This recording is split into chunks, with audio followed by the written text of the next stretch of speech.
अस्सलाम वालेकुम। सीखो सब कुछ में खुशामदीद। दोस्तों, आज हम सीखेंगे कि हम किस तरह ऑटो सीरियल नंबर को जनरेट कर सकते हैं माइक्रोसॉफ्ट एक्सेल में। तो दोस्तों, हम क्या है कि प्रोडक्ट का नाम यहाँ टाइप करते जाएंगे और सीरियल नंबर ऑटो जनरेट होता जाएगा। इस तरह का हमें हमारी जो है वो रिक्वायरमेंट है। तो दोस्तों, इसको हम किस तरह कर सकते हैं, मैं आज आपको बहुत ही बढ़िया फार्मूला बताऊँगा जिसके थ्रू आप ये काम कर पाएंगे। तो दोस्तों, आप सीरियल नंबर वाले कॉलम पर आ जाइए और यहाँ आपने एक फार्मूला टाइप करना होगा इज इक्वल टू, और यहाँ आपने टाइप करना होगा इफ़, और टैब की प्रेस कर दे। अब यहाँ क्या हमें लॉजिकल टेस्ट बताना है कि ये वाला जो सेल है, अगर ये इज इक्वल टू है ब्लैंक है, डबल कोट पर आप टाइप कर दे। अगर ये वाला सेल जो है वो ब्लैंक है तो कॉमा क्या शो करे, ब्लैंक शो कर दे। अदरवाइज क्या शो करे,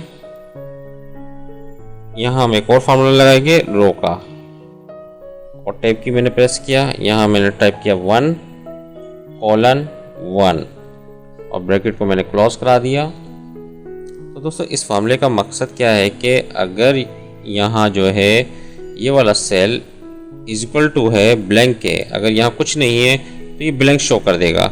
अदरवाइज क्या करेगा कि ये 1 2 हमने यहाँ रो ले लिया 1 कोलन 1, और इस तरह ये एक सीरियल नंबर जनरेट करेगा।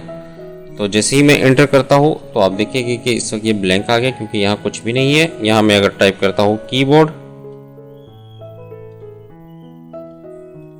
तो जैसे ही मैं एंटर करूँगा तो आप देखेंगे कि यहाँ 1 आ गया। अब इस फार्मूले को मैं ड्रैग कर नीचे की जानिब ले आता हूँ।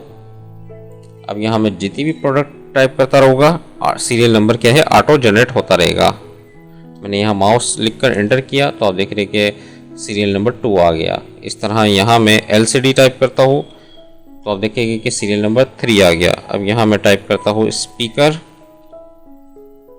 और एंटर करता हूँ तो आप देखेंगे कि सीरियल नंबर 4 आ गया।